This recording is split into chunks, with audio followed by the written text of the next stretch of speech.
Tomato ರಸ ಮಾಡೋದಕ್ಕೆ ಅರ್ಧ kg ಟೊಮೆಟೊನ ಚೆನ್ನಾಗಿ ತೊಳೆದು ಕುಕ್ಕರಲ್ಲಿ ಹಾಕ್ಕೊಂಡಿದ್ದೀನಿ. ಇದನ್ನು 3 ವಿಸಿಲ್ ಹಾಕ್ಸ್ಕೊತೀನಿ. ಸ್ಟವ್ ಹಚ್ಚಿ ಕುಕ್ಕರ್ ಇಡ್ತೀನಿ. ಈಗ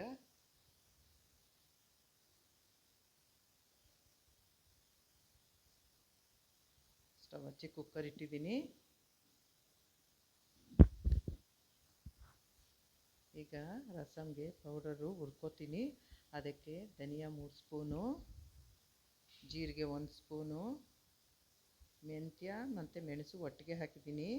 1 ಸ್ಪೂನು ಮೆಣಸು, ಅರ್ಧ ಸ್ಪೂನು ಮೆಂತ್ಯ ಹಾಕ್ಕೊಂಡಿದ್ದೀನಿ. ಸ್ವಲ್ಪ ಕರಿಬೇವು, ಬ್ಯಾಡಗೆ ಮೆಣಸಿನ್ಕಾಯಿ ಒಂದು 10 ತೊಗೊಂಡಿದ್ದೀನಿ. ಇದನ್ನೆಲ್ಲ ಈಗ ಬಾಣಲೆ ಇಟ್ಟು ಹುರ್ಕೋತೀನಿ, ಪೌಡರ್ ಮಾಡ್ಕೋತೀನಿ. ಈಗ ಕುಕ್ಕರು 3 ವಿಸಿಲ್ ಹಾಕ್ಸ್ಕೊಂಡಿದ್ದೀನಿ. ಇದು ತಣ್ಣಗಾಗಬೇಕು. ಈಗ ಧನಿಯಾ ಕಾಳು ಹಾಕ್ಕೊಂಡಿದ್ದೀನಿ. ಈಗ ಇದನ್ನ ಹುರ್ಕೋತೀನಿ. ಧನಿಯಾ ಹುರಿತಾ ಇದ್ದೀನಿ. ಈಗ ಇದೊಂದು 2 ನಿಮಿಷಕ್ಕೆ ಆಗತ್ತೆ. ಧನಿಯಾ ಹುರ್ಕೋತೀನಿ.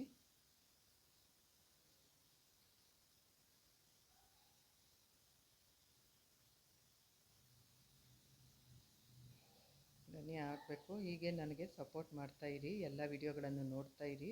Friends ರಿಲೇಷನ್ಸ್ಗೆಲ್ಲ share ಮಾಡ್ತಾಯಿರಿ. ಮರೆಯದೆ subscribe, like, share and comment ಮಾಡಿ. ಬೆಲ್ ಬಟನ್ ಪ್ರೆಸ್ ಮಾಡಿ, ಆಗ ನೋಟಿಫಿಕೇಷನ್ ಬರುತ್ತೆ. ಎಲ್ಲ ವಿಡಿಯೋಗಳನ್ನು ನೋಡ್ಬೋದು. ಈಗ ಧನಿಯಾ ಆಗಿದೆ.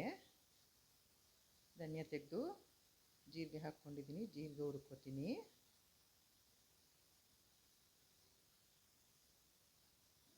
ಜೀರಿಗೆ ಹುರ್ಕೋತಾ ಇದ್ದೀನಿ. ಇದನ್ನು ಮೀಡಿಯಮ್ ಫ್ಲೇಮಲ್ಲಿ ಇಟ್ಕೊಂಡು ಇದನ್ನೆಲ್ಲ ಹುರ್ಕೋಬೇಕು. ಈಗ ಜೀರಿಗೆ ಆಗಿದೆ, ಅದನ್ನು ತೆಕ್ಕೋತೀನಿ. ತೆಕ್ಕೊಂಡು ಮೆಣಸು ಮತ್ತು ಮೆಂತ್ಯ ಕಾಳನ್ನು ಹಾಕ್ಕೊಂಡಿದ್ದೀನಿ. ಈಗ ಅದನ್ನ ಹುರ್ಕೋತೀನಿ.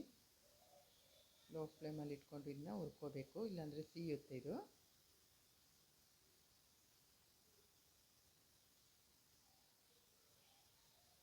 ಕರಿಬೇವು ಹಾಕ್ಕೊಂಡಿದ್ದೀನಿ.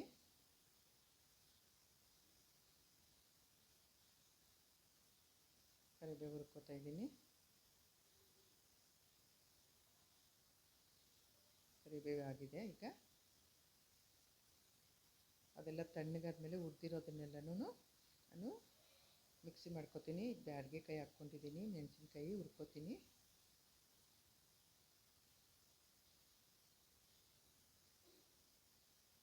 ಈಗ ಬ್ಯಾಡಗೆ ಕಾಯಿ ಆಯಿತು. ಈಗ ಟೊಮೆಟೊ ಕುಕ್ಕರಿಂದ ತೆಗೆದು ತಣ್ಣಗಾಗೋದಕ್ಕೆ ಬಿಟ್ಟಿದ್ದೀನಿ. ಅದರ ಸಿಪ್ಪೆನೆಲ್ಲ ತೆಗೆದು ಅದು ತಣ್ಣಗಾದ್ಮೇಲೆ ಅದನ್ನು ಮಿಕ್ಸಿ ಮಾಡ್ಕೋತೀನಿ. ಟೊಮೆಟೊನೆಲ್ಲನೂ ಅದು ಇನ್ನೊಂದು 2 ನಿಮಿಷ ತಣ್ಣಗಾಗಬೇಕು.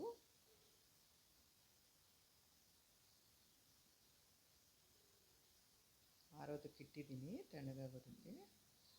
ಈಗ ಆರಿದೆ. ಅದನ್ನು ನಾನು ಮಿಕ್ಸಿ ಮಾಡ್ಕೊಂಡಿದ್ದೀನಿ. ಟೊಮೆಟೊನ ನಾನು ಮಿಕ್ಸಿ ಮಾಡಿದ್ದಾಗಿದೆ. ಇಷ್ಟಾದರೆ ಸಾಕು. ತುಂಬ ನುಣ್ಣಗಾಗಬೇಕು ಅಂತ ಏನಿಲ್ಲ ಇದು. ಇಷ್ಟು ಮಾತ್ರ ಆದರೆ ಸಾಕು. ತುಂಬ ನುಣ್ಣಗಾಗಬೇಕು ಅಂತ ಏನಿಲ್ಲ ಇದು.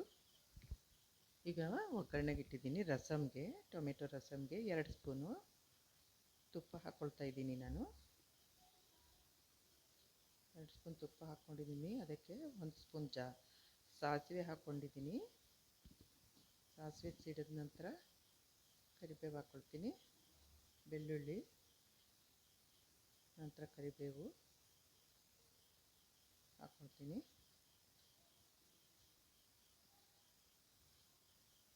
ಇದನ್ನ ಮಿಕ್ಸ್ ಮಾಡಬೇಕು, ಬೆಳ್ಳುಳ್ಳಿ ಕರಿಬೇವೆಲ್ಲನೂ. ಈ ಥರ ಆಗಿದೆ.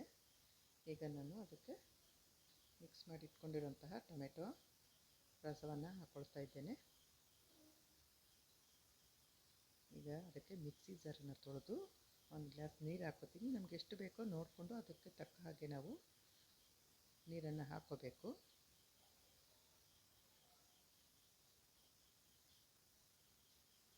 ಈಗ ಅದಕ್ಕೆ 2 ಸ್ಪೂನು ಸಾಂಬಾರಿನ ರಸಂ ಪುಡಿ, ಈಗ ಮಿಕ್ಸಿ ಮಾಡಿ ಇಟ್ಕೊಂಡಿದ್ವಲ್ಲ ಅದನ್ನ ಹಾಕ್ಕೊಳ್ತಾ ಇದ್ದೀನಿ. ರಸಂ ಪುಡಿಯನ್ನು ಹಾಕ್ಕೊಳ್ತಾ ಇದ್ದೀನಿ. ಈಗ ಇದು ಕುದಿಬೇಕು ಒಂದು 5 ನಿಮಿಷ. ಅದಕ್ಕೆ ರುಚಿಗೆ ತಕ್ಕಷ್ಟು ಉಪ್ಪನ್ನು ಹಾಕ್ಕೊಳ್ತಾ ಇದ್ದೀನಿ. ಒಂದು 1/4 ಸ್ಪೂನು ನಾನು ಇಲ್ಲಿ ಅರಿಶಿನದ ಪುಡಿ 1/4 ಸ್ಪೂನ್ ಹಾಕ್ಕೊಳ್ತಾ ಇದ್ದೀನಿ. ಈಗ ಇದನ್ನೆಲ್ಲ ಮಿಕ್ಸ್ ಮಾಡ್ಕೊತೀನಿ. ಕುದೀತಾ ಇದೆ ಈಗ ಸಾಂಬಾರು. ಚೆನ್ನಾಗಿ ಕುದಿಬೇಕು. ಈ ಥರ ಒಂದು 5 ನಿಮಿಷ ಕುದ್ರೆ ಆಗಿಬಿಡುತ್ತೆ ಇದು ರಸಮು.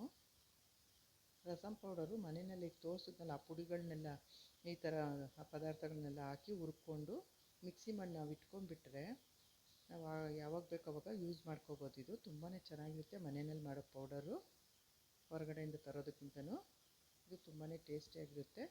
ನೋಡಿದ್ದಕ್ಕೆ ಧನ್ಯವಾದಗಳು.